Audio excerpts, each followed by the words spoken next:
না না মানে খুবই এইটুকুন ভাই এটুকুন থাকবে না আপনাদের সেন্স। আমাদের বাংলাদেশের মানুষের তো আসলে একটু স্বভাব খারাপ, এরা বই নেয় বই ফেরত দেয় না। তো হচ্ছে যে হুমায়ুন আহমেদের সবগুলো বইয়ের কপি বেশ কয়েকটা জায়গায় আছে, নুহাশপল্লীতে আছে, আরও বেশ কয়েকটি জায়গায় আছে। আর সর্বসাধারণের জন্য উন্মুক্ত কোনো লাইব্রেরি এখনো করা হয়নি।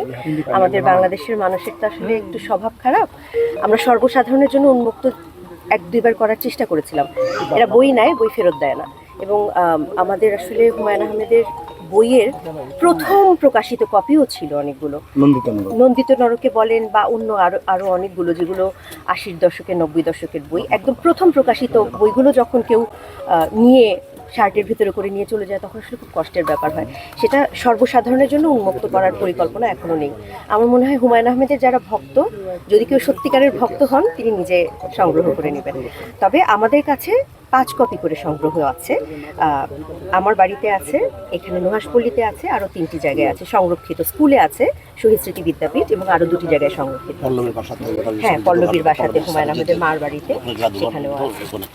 ভাই এই একই প্রশ্নের জবাব দিব না, আর মানে আপনারাও বিব্রত, আমিও বিব্রত। দেখেন একটি কথা বলে আমি শেষ করি।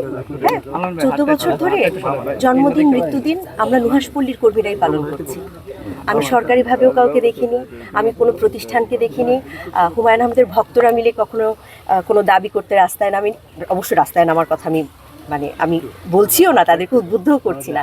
সেই আমরা নুহাশপল্লীর কর্মীরা মিলে যেটুকুন পালন করি, এটুকুন আমাদের সামর্থ্য, এটুকুন আমরা যতদিন বেঁচে আছি করবো। আমি বেঁচে না থাকলে আমার বাচ্চারা করবে, আমার সহকর্মীরা করবে, এইটুকুন আমরা করতে পারছি, এটাই আমরা খুশি। রাষ্ট্রীয়ভাবে পালন হোক, এটা আপনি মানে আর এখন আর কোনো চাওয়া নেই, কারো কাছে কোনো চাওয়া নেই। আপু, আজকে তো আপনি একটা অভিযোগ মামলার মাথায় নিয়ে আসলেন ভাই, আজকে হুমায়ুন আহমেদের মৃত্যুবার্ষিকী। হ্যাঁ, বাইরে কোনো প্রশ্ন না না মানে খুবই এইটুকুন ভাই এটুকুন থাকবে না আপনাদের সেন্স। ঠিক আছে, ওকে, থ্যাংক ইউ। সমস্যা হলে আসতাম কিভাবে?